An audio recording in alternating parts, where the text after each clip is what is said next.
This week, I would like to welcome you to the Week 9 module. The Week 9 module. In this module, we will be discussing, first off, take a look at this picture. I know that a lot of you may be too old to remember what this means, but I remember when I was a little girl seeing these missing persons on the milk carton. So I just thought that would be a flashback from the past. For those that remember then, shout out to you. For those that don't, then you get to see what we saw back in the 80s and oops, I'm telling my age. Let's go on. So chapter 12 discusses missing and abducted persons. This is always a sensitive issue topic. I know that a lot of you, if you have cell phones, you can remember your phone anytime there's a missing child. The Amber Alert goes off on everybody's phone, and it buzzes in the middle of the night whenever that child's abducted or missing, and causes great alarm. I know that back here, one of the most tragic incidents that we've heard of was Kingston Fraser and Jackson, the baby that was left in the car, and then the car was stolen, and the gentleman that took the car allegedly killed him inside of the car, which is always sad. So this week we're going to get into kidnappings, abducted persons, and what type of issue that causes for society.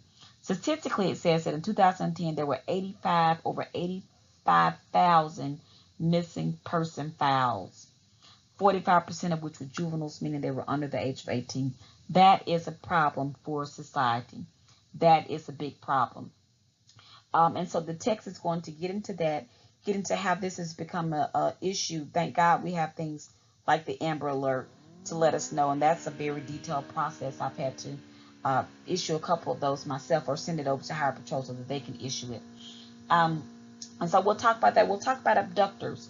What's the profile of an abductor? 57% of child abductions, murderers, are committed by killers who are strangers to the victim. Family involvement is rare, your text states, when it comes to child abduction murderers.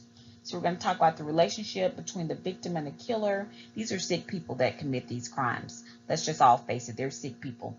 But you do have different type of abductors. You have the non-family abduction cases, the family abduction, and those are really, sometimes kind of tricky, because if you have a mother and father that's lost custody of their child and they go and abduct them from the foster parent, then we're kind of in a gray area where that's concerned.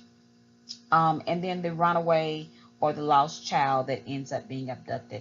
Now we have a big issue with sex trafficking, and so a lot of teenagers end up running away, and then they're forced into sex trafficking, and so that's a big issue now.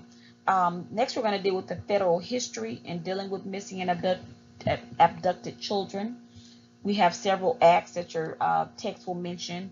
NCIC is one of the tools that a lot of law enforcement agencies use to track and keep up with those abducted or missing children. And then lastly, what happens in the investigative process of the kidnapping? Do they have to wait 48 hours? Does the police, do they go out within the first couple hours? And I'll say it just depends on the agency and the circumstance. If it's a 2-year-old that's missing, they're going to get out right away, because a 2-year-old shouldn't be missing. If it's a 15-year-old that's missing and they run away all the time, then that may be a little bit of a slower response. If it's an adult that's missing, then that's going to be even more of a different response. So this chapter will discuss things such as Megan's Law. You will learn about the Parental Kidnapping Prevention Act, all the different tools that law enforcement use to locate missing or abducted or kidnapped children. Your discussion post on this week is very, very interesting. I can't wait to see your responses to it. But you have to go and look something up. I won't give you any clues on that.